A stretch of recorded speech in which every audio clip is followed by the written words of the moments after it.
Hey there guys, you're welcome to another exciting episode of Trending GH, and of course your favorite trio is all set to give you everything that trended over the week. Yep. But before you even start, I know you see it.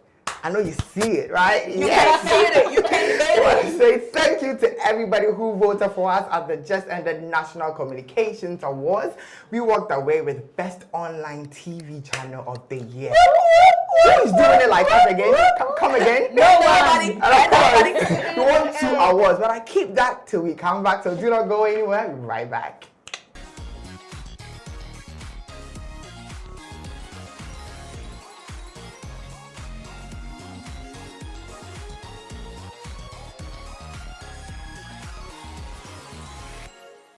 Guys, you're welcome back, and as I said, won 2 big awards on that night. And beautiful Zinat, yes, she won Online TV Show Host of the Year. Get it. How does that feel?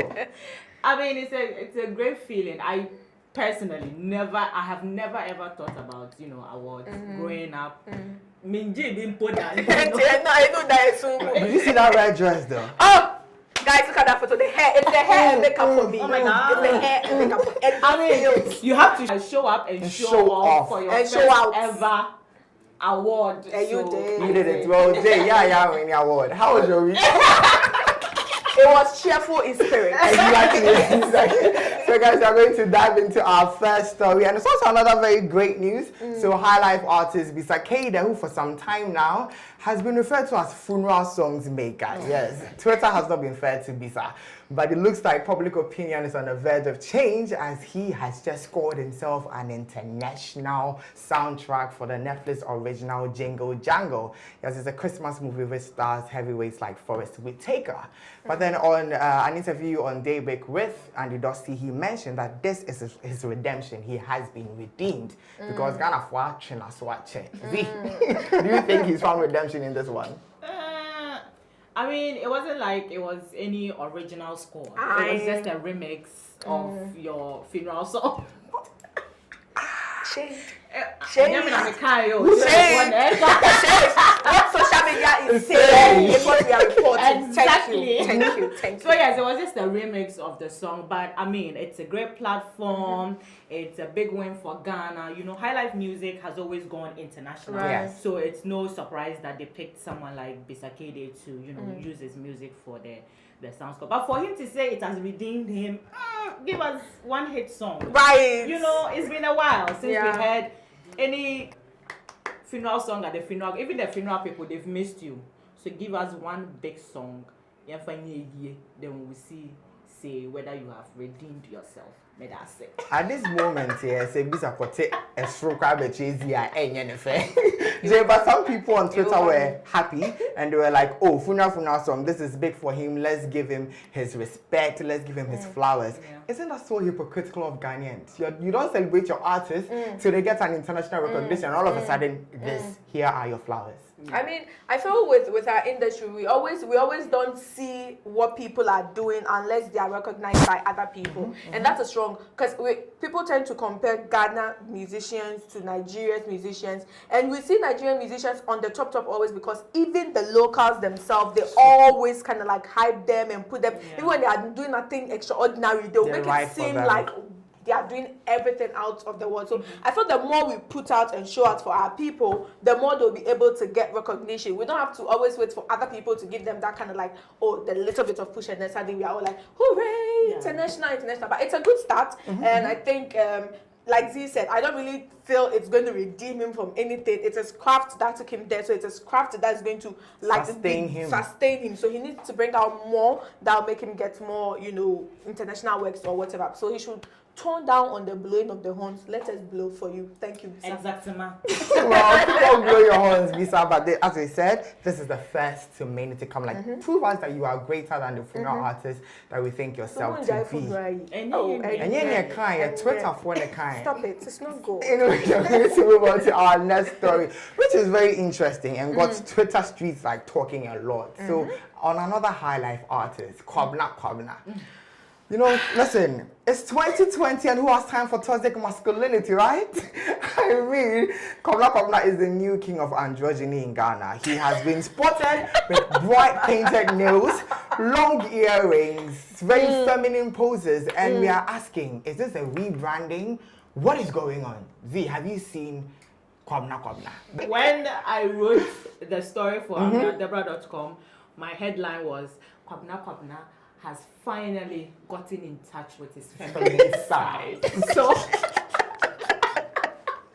exactly, that's what I think it is. I mean, in all human beings, you know, as some females, sometimes you want to look boyish, you want to look, you know, I just feel... Oh, he's just exploring. Oh, exactly, or probably he's bored, and, you know, toenail painting. He could have done a lot of things. He just decided to paint his toenails. He could have given us some new music. But yeah, we love the nails. I And love the clothes and the earrings. The tight shirts. He is living, and I'm here for it. Well, Jay, listen, he's not the only Ghanaian artist that have gotten really androgynous in this year alone. We have Nana Boro, now known as B-Rose 360. The wig seller. Long inches of Peruvian and Moravian hair. Is this just them looking for attention because of, someone would say, a dead career? Or this is just them getting comfortable in their skin and in their masculinity? And no, maybe to be interested, but according to social media, maybe said that they call me. It's either they are coming out of the closet, or they have new projects coming which they want to promote. Like I said, B-Rose 360 had a whole rebranding, and then he felt that, you know, talking about wigs and promoting his sister's wigs was the way to get Ghanaians' attention, which it didn't last even for 2 days. Not a day. Yeah, not even a day after a few interviews, it was dead. Kwabena Kwabena, for one, cannot even be compared to B-Rose 360 because he has a catalog that is like very, very, you know, solid, and he brings out all those good songs. So I don't think he necessarily needs that kind of, you know, antiques to, you know, promote whatever project. I personally feel he's going through a phase. People go through things and they deal with it differently. So maybe that is how he wants to express whatever he's going through, and he's allowed to. I just feel like it's just too in the faces of people who don't know him to be like that. That's why people, you know, have been reacting to it strangely, because we know you to be the Zaddy singing all the Zaddy songs, and suddenly blue nails. Like, but you can't box him. Maybe he's just, as he said, trying to express himself in different ways. Young as a fufu more emu do, and guys, funny face. This story is quite disheartening for a lot of reasons. We've seen a lot of emotional and mental breakdowns this year just from funny face on social media, and we have always been praying it stops. Today, Bolare is stepping in to that Debayo, tomorrow somebody else, and this time we don't know who's going to step in. So basically, funny face has gone on social media rant again, and this time it's about the mother of his twins, Ella and Bella. So basically, he's posted videos that seem to imply that the woman domestically abuses him, slaps him and disrespects him, and he's even brought in other TV hosts. Basically, it's a whole lot of drama. But my point is, Z, this is not the first funny face drama on social media. Is it even the way to go? He keeps on handling it the same way. Why? Exactly. And I from the past, none of his social media rants have been able to redeem him from all the, you know, situations that he has been in. So one would think that maybe he will learn some sense and maybe keep it private, or maybe try to salvage the situation with the people who are involved privately. But as a phone, no, a ben, no, and a data, no, so he just comes out all the time. This issue with his baby mama, and for some reason I don't know. We thought it was all over because you said it was over. The woman had taken your kids away, and now we are hearing that she's even pregnant for you again after you came out and said all these. You're not going to stay with her. Exactly. How did you guys manage to get pregnant? How do you get there? Again. And you know, baby mama is not also keeping quiet. She has also gone for interviews and also made mention of so many things that Funny Face has done to her. Apparently kicking her after she had immediately after she had given birth, her CS, where she had the surgery, she had to go for them to redo it. Plenty issues, and Charlie, you know, they need to come to social media. It's not even that. I'm honestly, I'm worried for Funny Face. I am worried for him. So I don't know. we just hope someone. Well, certain people on Twitter also said if it was the woman who posted that she had been domestically abused, the conversation would have been different. Why do you think people are not even seeing Fanny as a victim? I don't think it's because people are not seeing Fanny as a victim. I think the other side of the conversation is the fact that all the videos Fanny Face tend to post about the incident seem to be after whatever had happened, and then it was directed to him. It's never a full video of what led to the moment where there was something happening to him, and that's what a lot of people have questioned, that if you say there was a violence or something against you like that, where is the beginning? It's always just the woman, you know, directly saying something to you or anything of that sort. Never the beginning or the end. It's always that, until, you know, the lady also did her interview and, you know, revealed things and played audios. But for me, that is whatever they had to go through in their marriage. My point is, I remember in December last year when he started all this ranting and all of that. Well, I remember I wanted to write a story about how he needs to put his phone down and talk to people, see a therapist, see whoever it was to, you know, help him out. And then in some of his posts, you realize that maybe he had, because you say, Bola spoke to me, this one spoke to me. And then suddenly he's back on social media and it's all. So for me, all I'll say is, Fanny needs to get off social media, needs to go with his family or whatever, meet the woman's family, settle this like matured people, and remove the interviews and the threads, you know, ending up bringing up people that nobody even thought was in his and hers issue. Yes. Ameyaw, concern, any blogger that talks about it becomes a whole headache for him. We are not like, they are not the cause of your problems or your worries. Get off social media. Stop replying to comments after your session. Stop posting things. Seek help. Basically, so Fanny, seek help, and guys, we'll be right back.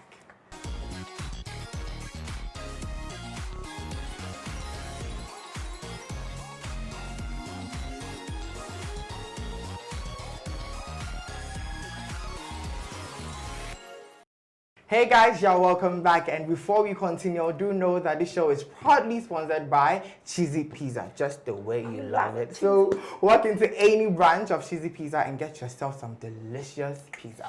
Now let's move on to our next story. Hey, new Ghana music bromance seems to be going wrong. Shatta Wale and Stonebwoy, after so many reunions, looks like there's a little bit fire in that camp, as Shatta, on an interview with Kwabena, revealed to us that Stonebwoy ain't picking the calls. Which was weird, because we thought, that was even a conversation we used to know, but then he did note that it was after the Asase clash, and Nona Ama Stonebwoy and picking the calls. So then Stonebwoy also posted on Twitter and said, Shatta, calm down. It's not like I do not even pick your calls. I have not, like, you've not even replied some of my messages. Guys, why this conversation again? Yambre and Stonebwoy and Shatta Wale JQ.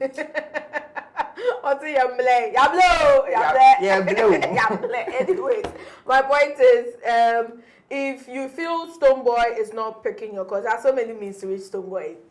Saying it on an interview, it's either to trend, as we always know Shatta to do, or he's really hurt by that. And I feel if you are hurt by that, there was someone who intermediated in you guys coming together. There's Nanaba, there's Kofi. The Kofi man who played that huge role in their reunion. You can reach out to those people to help you reach out to Stonebwoy again and settle this without bringing it back on social media, making it look like the bad blood is coming back all over again. But I'm happy with the way Stonebwoy handled it. Quickly made it, you know, jovial, and just said, "You've not responded to my WhatsApp messages." That should end the conversation. Thank you. And guys, on to some real beef. Original content Nyame and content Nyame himself. So Pastor Sheldon and Teacher Kweju are in over their heads about who is the real content Nyame. And this began from winning awards for National Communication Awards. No? Yeah, so Teacher Kweju also won, that is Online Content Creator of the Year. And they didn't say very well with Kweju Sheldon, and also I said through jabs at him and saying, you know, they do anything like that. They started a whole long battle on who has more influence, who has more followers, and see. And who here, let's not say, these beefs know the need. And I don't even know why they are beefing. I mean, you're all content creators, but then you both do things differently. Absolutely. So differently. Teacher Kojo's content is so different from Kweju Sheldon. So I honestly don't know why they are beefing. Maybe they are doing it to gather attention for themselves, because earlier in the week they called them for an interview where they seem to have made up, but then Kweju Sheldon came back and is tweeting things from the original content. Exactly. Tita Kojo's passed, and then they've started the beef all over Right. again. So at this point, I think they're just doing it for attention. True, because about that reunion, soon after that reunion, Tisha Kojo took to Twitter and said, international content in Yamisu, so you couldn't win a local award, which is the same award he won. It looks like Tisha Kojo seems to benefit from this thing. Currently, it looks like it because Tisha Kojo has a strong fan base on Facebook. He's known as the content nyame on Facebook, which landed him his gig with McBrown on the United Showbiz show. And Kojo Sheldon is the content nyame bigger man on Twitter. So as it stands now, Tisha Kojo has made that smooth transitioning onto Twitter, is getting more followers on Twitter, has even come to surpass Kojo Sheldon in terms of subscribers on YouTube. And he seems to be benefiting a lot, which is why I feel like they don't want to end this thing. Because now, to a lot of social media users on Twitter, Tisha Kojo is overdoing it. Because you've gone to you settled. Why is it that days after you are still going back and forth and whatever? So like you said, I honestly believe they are just, entertaining, because they know that Ghanaian social media users are bored, they will jump on anything, and we would always come and talk about it. So good luck to the both of them. When they are tired, they should end it. They will end it. Like we have ended it. Guys, we are moving on to our serious news of the week, which, oh guys, it's a lot. So the Nana Addo Dankwa Akufo-Addo-led government seems to be hit by another corruption scandal weeks before the 2020 election. So I don't know if you remember, back in 2018, Nana Addo got a lot of props and applause for setting up the Special Prosecutor's Office to combat corruption in Ghana. And more applause came in later when he appointed Martin Amidu because of his reputation as an anti-corruption crusader. But fast forward in 2020, Martin Amidu has resigned, and in that resignation long letter, he sort of noted and implied that the president interfered with his flow of duty. He didn't let him perform his duties independently, void from all political interferences. Z. I mean, yes, from the letter that Martin Amidu wrote to the government, you can see that indeed he had grounds to lay down his tools. He mentioned that there were death threats, he hadn't been paid for the period. I mean, there was also a time back last year that he was complaining that they hadn't even set up the office yet. He didn't have tools and everything. Absolutely. So I think all these, came together for him to finally say that, what, this is not panning out as I thought it would be. So I think it's time for me to leave. And I also think there's no smoke without fire. I think it is very true. I mean, even in our country, freedom of speech is supposed to, our media is supposed to be independent, but we see a lot of government interferences here and there. So it is very possible that Martin Amidu saying that the government was interfering, it is very possible that they might have done something of the sort. So let's see how. Well, very true. Martin Amidu's was one side of the story, and the presidency has responded to the allegations with a very, very, very long letter. So guys, that is it for our stories. We're going to move on to the most fun part of our show, which is the segments. So do not go nowhere. We'll be right back.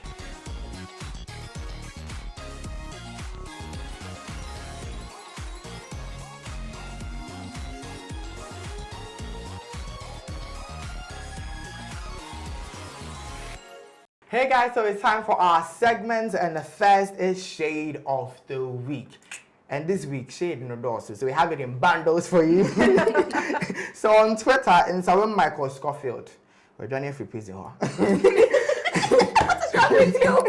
So Ameyaw posted on Twitter a picture where he was wearing some really, really cool shoes in mine. So in Sawen Michael Scofield commented on the Ameyaw picture where he was really swagged up in some shoes and said, Ameyaw to why? He got beef plus Asasia or what? What's your pabwasa is boom waiting I'm from. Muro pay go right lyrics like Debiana Mashem Pabwakesia as a many shoemaker for Wasem so and yes Sikana Mini. Well, he had a point about Ameyaw also replied and said, Nana Shem Pabwani. What that you know? Those shoes are brighter than your future. And guys, we'll jump straight into our next segment, which is Hot Picks. And this week's Hot Picks, Girls Prefect. Giving it to us. Hot. I mean, if you don't know who Girls Prefect is, Yaya is a broadcaster, Nana Banamwa. She didn't come to Les play. kakra. She lays kakra, Cleavage kakra, makeup kakra. Oh my hair, baby. Oh my hair, kakra. She looks amazing and super hot. So yeah, there you have it. Guys, we're moving on to our next segment, which is What the F. And this What the F, it's not even a funny situation because it is a dangerous thing. A dangerous thing. Mirrors that come with vehicles have a special effect that's able to help you see vehicles coming all the way behind you. But dressing mirror to see the deer, it doesn't have that feature. So why is this driver using 2 CD? Compromise, Ghana hard. Please drive safely. That includes having proper, car parts on your car. Now, 2 CD mirror here. You're the yes lady, not driving. So guys, from What the F to our moment of the week, and Kaki cracked it up on us with pregnancy photos, and she looks glorious. She does in that white dress. And then this year, no worry, January. But that is our all moment of the week. And to our last segment, as we always do, we throw it all the way back from when they were, on the moon before they became stars. And our very own, the never aging, Nana Kunedu Ajiman, the wife of former president, now late Jerry John Rawlings. Listen, the woman, forever young. It's in She's the still blood. gracious, even at that age. Look at that throwback, even in black and white. Just and the body, the hair, the hair, the dress, the pose. She was born to be gracious. The Michelle Obama of Ghana. Yes, exactly. Guys, I'm going to leave these 2 extra people, and coming right up is VJ with Trending Tunes. Hey, what's up, my people? It's your boy VJ Scavo. You know what it is? It is time for Trending Tunes right here on Trending GH. Now, this week I got 5 dope songs to share with you guys. Starting at number 5, I got the man Gold K with Magnum. Magnum is a jam that everybody can vibe to. It is a banging tune. It's a lovely song that easy for you guys to relate with the song. So make sure you check out the song Magnum by the man Gold K, and that's at number 5 for this week. Moving on to number 4, the man Gidochi comes through with XSL, and this is off his new EP titled Mixed Feelings. Now, XSL is like him trying to give the woman extra love, you get me? So XSL basically means extra love. So this is a song for every man, every girl, trying to give the love of their life, extra love. XSL is a jam for you. So make sure you check out that one, XSL by the man Gidochi, and that's at number 4 for this week. Moving on to number 3, I got Kid Black with Loaded Weapons. Now, if you love GH hip hop, this is a song for you.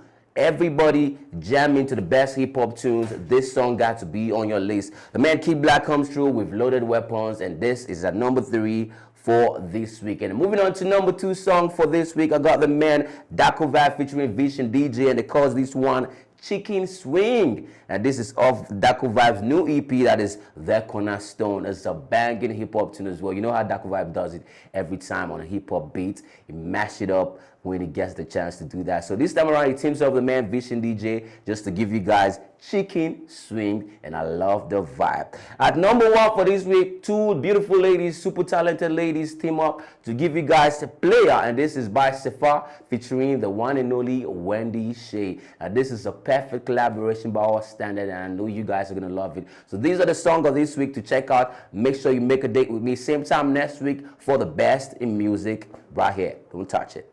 And guys, that is the end of our show. We hope you had fun. Let us know your favorite segment and story in the comment section. Do not forget to follow us on all social media platforms. It's Ameyaw TV on Facebook, Twitter, and Instagram. On YouTube, it's Ameyaw TV Official. Follow us, subscribe, let your friend know about us, because now we are award-winning channel. Best TV online show of the year. Say,